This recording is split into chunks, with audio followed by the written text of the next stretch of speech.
Land Rover versus Porsche. Who did it better? Hey guys, welcome back to the channel. For today's video, as you can see by the title, we're going to do a one-on-one comparison between Land Rover, the late Queen's favourite, and the great Porsche. We believe it's time we discover the best of all. So without further ado, let's get into the video.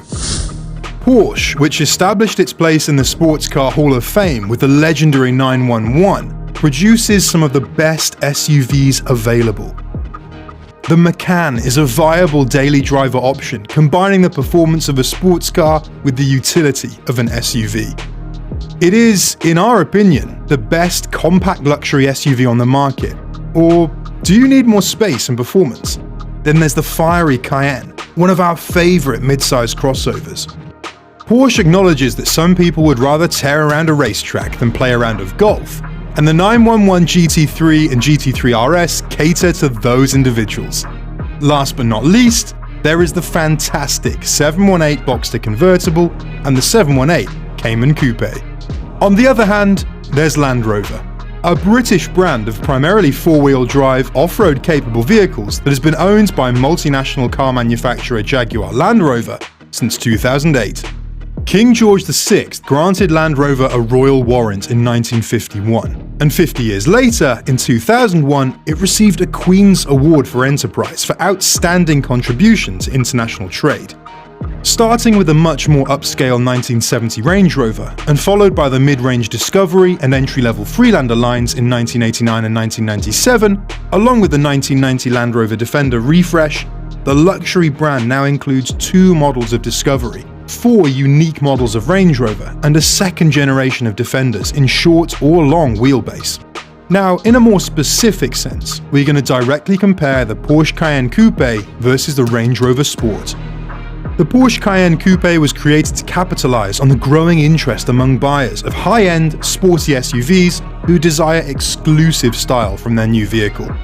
It's very similar to the standard Cayenne, but a sloping roofline at the rear bumper gives it a sportier appearance, while the model retains the high-up driving position that SUV fans adore. The Range Rover Sport was another model that had a significant impact on SUV style.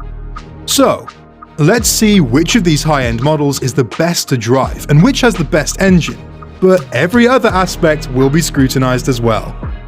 The winner must also satisfy the other core areas that SUV buyers look for: high-tech equipment, comfort, luxury, and quality. Let's start with the Porsche Cayenne Coupe. The Porsche Cayenne Coupe is available with a variety of engines, including this entry-level model with a 3-litre turbo V6 petrol engine. About the design and engineering. Because the Cayenne Coupe is built on Porsche's MLB Evo platform, it shares components with the Audi Q7 and Q8, the Bentley Bentayga, Lamborghini Urus, and Volkswagen Touareg.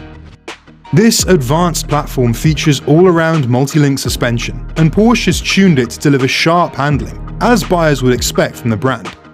Adaptive air suspension costs £1,511 and includes self-leveling that continuously adjusts the damping to suit the conditions.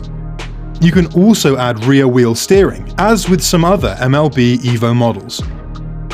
At low speeds, this setup turns the rear wheels in the opposite direction as the fronts, tightening the turning circle, and in the same direction as the fronts at higher speeds, increasing stability. The Cayenne Coupe has a 3-litre V6 turbo engine, which differs from the 2.9-litre V6 in the S model, and it produces 335 brake horsepower and 450 Nm of torque. This falls short of the new P400 engine found in the Range Rover Sport, which produces 395 brake horsepower and 550 Nm. Material quality is excellent, and the Cayenne feels more solidly built than its rival. 19-inch wheels, leather seats, a powered tailgate, and a widescreen infotainment system with connected services and Apple CarPlay are standard. Moving on to driving. The Cayenne is already known to be at the top of its class in terms of handling and driver enjoyment, and the Coupe is no exception. Despite its high, heavy body, it retains some Porsche handling magic. The steering is precise and well-weighted, the suspension effectively controls body roll, and there is plenty of grip. The powertrain is less powerful than its rival here, but it still performs admirably. the Porsche was nearly a second faster than its rival from 0 to 60 miles per hour. It took 5.2 seconds in our tests, while the British car took 6.1 seconds.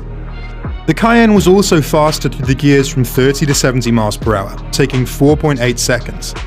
This is due in part to the Porsche being 255 kilograms lighter, and in part due to the excellent gearbox.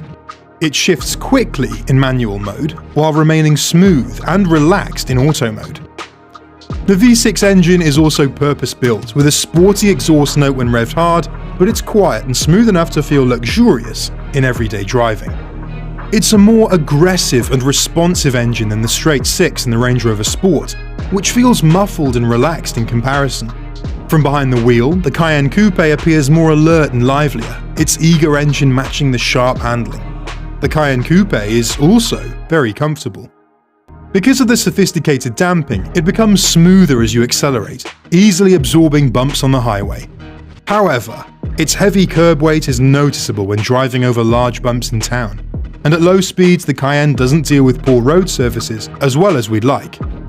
Neither does the Range Rover Sport, whose large wheels keep them from settling until higher speeds force the dampers to work harder. This means that both are much more at home on the highway than in town, which is probably a good thing given their size and limited visibility.